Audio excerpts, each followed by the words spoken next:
Hello everyone, কেমন আছো সবাই? আশা করছি সবাই ভালো আছো আর আমিও খুব ভালো আছি। তো দেখো, কার্তিক পুজোর আগের দিন রাতেই কিন্তু বরমশাই কার্তিক ঠাকুর বাড়িতে নিয়ে চলে এসেছিলো। এবারে কিন্তু আমাদের কার্তিক পুজোর লাস্ট পুজোই আছে। তো 2 বছর পুজো করার পরে কিন্তু আমাদের অনেক কিছু সমস্যার জন্য আমরা লাস্টের পুজোটা করে উঠতে পারিনি। তো এবছরই ফাইনালি আমরা পুজো করব। তো আমাদের 3বার পুজো হবে এবার। তো দেখো, এখানে আমাদের কার্তিক ঠাকুর নিয়েও এসেছিলো। আর আমার মাম্মাম কিন্তু ভীষণ ভীষণ খুশি হয়েছিল কার্তিক ঠাকুর আসাতে। আর ঠিক রাত 10টা তখন মতন বাজে, আর সেই টাইমেই দেখো আমার দিদির বাড়িতে কার্তিক দিয়ে গেছে। বেশ অনেকগুলো ছেলেরা কিন্তু এসে কার্তিক দিয়ে গেছে আমার দিদির কোলে। তারা কিন্তু চুরি করে দিয়ে যায়নি, জানিয়েই দিয়ে গেছে। তো সেটাতে আমরাও ভীষণ ভীষণ খুশি হয়েছি। আর দিদির কিন্তু একটা বড় মেয়েও আছে। দিদির যেহেতু বিয়ের প্রথম কোনো কার্তিক ফেলেনি কেউ, সেই জন্য কিন্তু দিদির ঘরেও কার্তিক ফেলেছে। তো সেটা নিয়ে কিন্তু দিদিও খুব খুশি ছিল, কারণ সবারই ইচ্ছা করে যে তাদের ঘরেও কার্তিক আসুক। কার্তিককেও দিয়ে গেলে সবাই কিন্তু খুশি হয়, সেহেতু দিদিও কিন্তু ভীষণই খুশি হয়েছিল। আর দেখো, এখানে এখন ঠাকুর ঘরে কার্তিক ঠাকুরকে রেখেও দিল। আর তারপর দেখো, এটা সকালবেলার ভিডিও ছিল। আর আমরা কিন্তু সকাল সকাল ঘুম থেকে উঠে কার্তিক পুজোর তোড়জোড় শুরু করে দিয়েছিলাম। ওপরের ঘর থেকে দেখো সব ঠাকুরের বাসনগুলো নিয়ে চলে এসেছি, আর এই বাসনগুলোও আমি মেজে নেব। আর এদিকে দেখো বরমশাই কী করেছে, যেখানে আমাদের পুজোটা হবে সেখানে কিন্তু সুন্দর করে কাপড়টা টানিয়ে একটা ডেকোরেশন করেছে। টুনি লাইটগুলো লাগিয়ে সুন্দর করে ডেকোরেশনটা করেছে। যেহেতু আমাদের দেয়ালের প্লাস্টারের অবস্থা ভীষণই খারাপ, বিচ্ছিরি লাগছিল, যার জন্য এই ডেকোরেশনটা, তার জন্য কিন্তু অনেকটাই সুন্দর লাগছিল। আর তারপর দেখো বরমশাই বাজারে গিয়ে কিন্তু আমাদের কার্তিক সোনার জন্য চিপস, চকলেট, লজেন্স, বাকি খেলনা সবই নিয়ে এসছে। আর আগের দিনই কিন্তু আমরা সব বাজার, মানে দশকর্মার বাজার, পুজোর যাবতীয় সব কিছুই কিনে নিয়ে এসেছিলাম। তারপর আমি দেখো ঠাকুরের বাসনগুলো মেজে নিয়ে এখানে পুজো দিয়েও নিয়েছি স্নান করে। আর আর মাম্মাম দেখো এখানে প্লেট থেকে বসে বসে প্রসাদগুলো খাচ্ছে। তো তারপরে দেখো, আমি আর বরমশাই যেহেতু দুজনাই উপোস রয়েছি, আর সকাল থেকে কাজের চাপে সত্যি মানে শরীরটা ভীষণই খারাপ লাগছিল। তো বরমশাই বললো, এখনও প্রচুর কাজের চাপ রয়েছে, তুমি কিছু একটু খেয়ে নাও। তো আমি ভেবেছিলাম পুরো নির্জলা উপোসই থাকবো, কিন্তু না, ও তো আমার কথা শুনলোই না। আমাকে দেখো এই শরবতটা বানিয়ে দিয়েছে, আর আমি সেই শরবতটা বসে বসে খাচ্ছিলাম।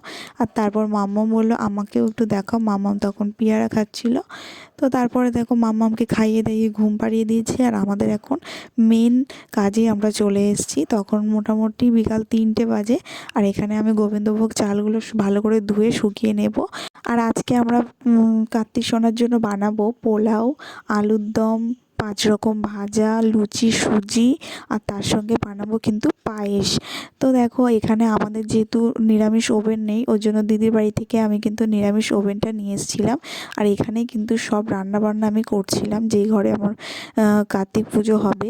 আর আমি কিন্তু রান্না করতে করতেই এদিকে ঠাকুরের সমস্ত কিছু গুছিয়ে নিচ্ছিলাম। তো তারপর দিদির বাড়িতেও যেহেতু পুজো হবে, ওর জন্য দিদিও আমার এখানে চলে এসেছিলো। ও লুচি আর সুজিটা বানানোর জন্য এখানে চলে এসেছিলো, আর আমরা কিন্তু দুজনে একসঙ্গে বানাচ্ছিলাম। তো এখানে দিদির সুজিটা বানানো হয়ে গেছে, আর আমিও কিন্তু সুজিটা বানিয়ে নিচ্ছিলাম। তো এই ভিডিওটা করেছে হচ্ছে আমার দিদির মেয়ে, ওর জন্যই এই অবস্থা ভিডিওর। তো যাই হোক, সেই মুহূর্তে কিন্তু আমাদের ভিডিও করার কথা মাথায় ছিল না। তো ও যেহেতু ভিডিও করেছে, তার জন্যই কিন্তু তোমাদের সঙ্গে আমি শেয়ার করতে পারছি। তো আর তারপরে দেখো, এদিকে আমি রান্না করতে করতে ওদিকে কিন্তু সমস্ত কিছুই গোছাচ্ছিলাম ঠাকুরের জন্য।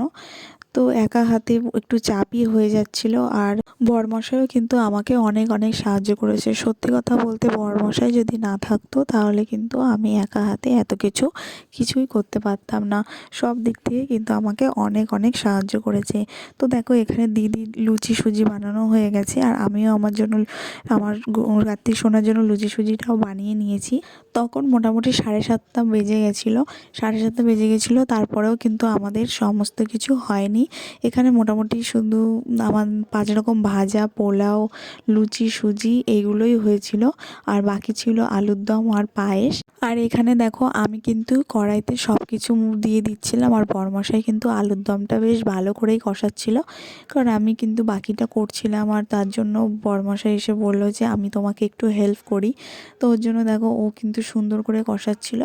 তো তারপরে আমাদের এই আলুর দমটা নামার পরেই দেখো আমি এখানে পায়েসও বসিয়ে দিয়েছি। আর পায়েসটা হয়ে গেলেই কিন্তু আমি এবার রেডি হয়ে নেব। আর পুজোরও সব কিছু এদিকে গুছিয়েও নিয়েছি। আর তারপরে দেখো আমাদের এখানে ব্রাহ্মণ চলে এসেছে। আর আমাদের কিন্তু নিয়ম রয়েছে ব্রাহ্মণকে পা ধুয়ে দিতে হয়। আর সেই মতন কিন্তু আমি ব্রাহ্মণকে পাও ধুয়ে দিয়েছি। অনেকটাই তাড়াহুড়া করে কিন্তু আমি শাড়ি পরে এসেছিলাম, মোটামুটি রেডি হয়ে এসে কিন্তু পুজোয় বসে পড়েছি। আর এখানে আমাদের পুজো শুরুও হয়ে গেছে। আর দেখো অনেকটা তাড়াহুড়া করেই কিন্তু আমি যতটুকু পেরেছি একটু রেডি হওয়ার চেষ্টা করেছি। তো এখানে আমাদের পুজো শুরুও হয়ে গেছিলো। আর দেখো সবটা তোমাদেরকে তো আমি ভালো করে দেখাতেও পারিনি। এই যে দেখো আমি কি আয়োজন করেছি। তো পুজো কিন্তু আমাদের হয়ে গেছে। পুজো হয়ে যাওয়ার পরেই আমি এই ভিডিওটা করতে পেরেছি, কারণ তার আগে আমি ভিডিওটা করার একদমই সময় পাইনি। ভিডিওটা কেমন লাগলো অবশ্যই কিন্তু কমেন্ট করে জানিও। আর আমার কার্তিক সোনাকে কেমন লাগছে সেটাও কিন্তু অবশ্যই জানিও। দেখো আমি কিন্তু সুন্দর করে কার্তিক সোনাকে সাজিয়ে দিয়েছি।